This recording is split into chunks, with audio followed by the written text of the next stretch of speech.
सलाम इंडिया, आप देख रहे हैं इंडियन क्राइम न्यूज। खबर कच्छ भुज गुजरात से। लालजी बोखानी की रिपोर्ट। सरकार की घोर लापरवाही के कारण न्यायालय के बाहर लगी डॉक्टर बाबा साहेब अम्बेडकर जी की प्रतिमा को कोई भी असामाजिक तत्व बार बार नुकसान पहुंचाता है और उसका अपमान करता है, मानो जैसे सरकार ही गुंडा तत्व लोगों को बढ़ावा दे रही हो। आज की घटना में डॉक्टर बाबा साहेब अम्बेडकर की प्रतिमा पर पथराव किया गया हो, ऐसा दिखाई दे रहा है। युवा समूह के कार्यकर्ताओं ने शहर नगर पालिका और स्थानीय पुलिस को सूचित किया और 48 घंटे के भीतर आरोपियों को गिरफ्तार करने का अल्टीमेटम दिया। अगर स्थिति बिगड़ती है तो सारी जिम्मेदारी सरकार की होगी।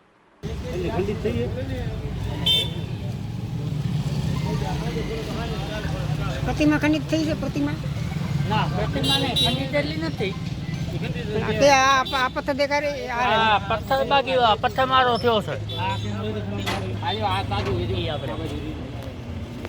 આર્મી સાહેબ આ બાજુ એમ તો આ રહ્યા તાજા ટોટલ રહ્યો સિમેન્ટ આ તાજો હતો નથી હા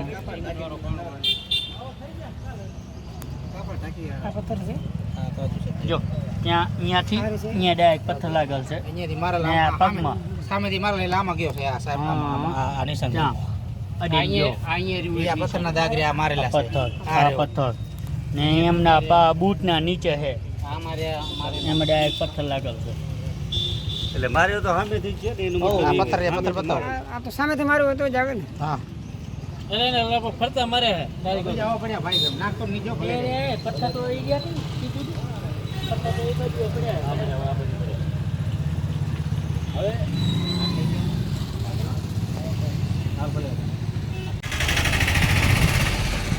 રાપર નગરપાલિકાની ભયંકર બેદરકારીના કારણે તેમજ અહીંના વહીવટી તંત્ર અને પ્રશાસનની બેદરકારીના કારણે આજે ન્યાય કોર્ટ બહાર બાબા સાહેબ આંબેડકરની જે પ્રતિમા છે એમાં ફરીથી કોઈ અસામાજિક તત્વો કાંકરી ચારો કરી ગયો છે। અગાઉ પણ આ પ્રતિમાના કોઈક ચશ્મા ડેમેજ કરી ગયું હતું તેની રજૂઆત રાપર નગરપાલિકા તેમજ સ્થાનિક પોલીસ સ્ટેશને કરી હતી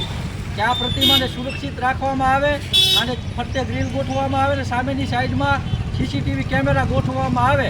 પણ અહીંના વહીવટી તંત્રની બેદરકારીના કારણે જો કોઈ એમાં ધ્યાન ન દીધું એના કારણે 15 દિવસ પહેલાં પણ આ પ્રતિમાના પ્લેટફોર્મમાં કોઈ ગાડી મારીને નુકસાન પહોંચાડી ગયું હતું ને આજે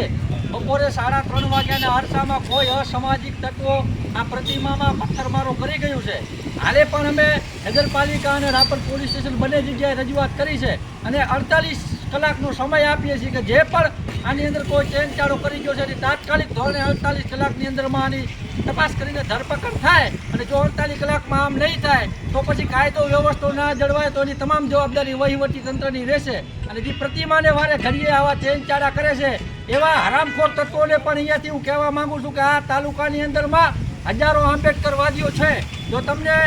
ખરેખર જો કોઈ તકલીફ થતી હોય તો અમને મળો, તમારા બાપ 24 કલાક અમે તૈયાર છીએ તમારી સામે। બાકી કોઈ પથ્થરની મૂર્તિને નુકસાન પહોંચાડીને તમે એના વિચારોને નહીં મારી શકો। તમારે જો ખરેખર પ્રોબ્લેમ હોય તો અમે અહીંયા કને 24 કલાક તમારી સેવામાં ઉપસ્થિત છીએ। આવા તમામ હરામખોરોને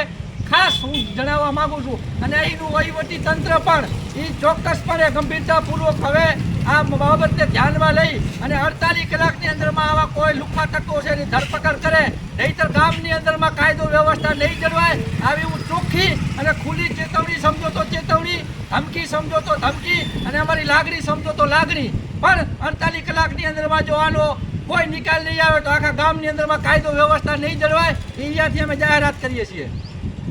तमाम महत्वपूर्ण खबरों के लिए देखते रहिए इंडियन क्राइम न्यूज।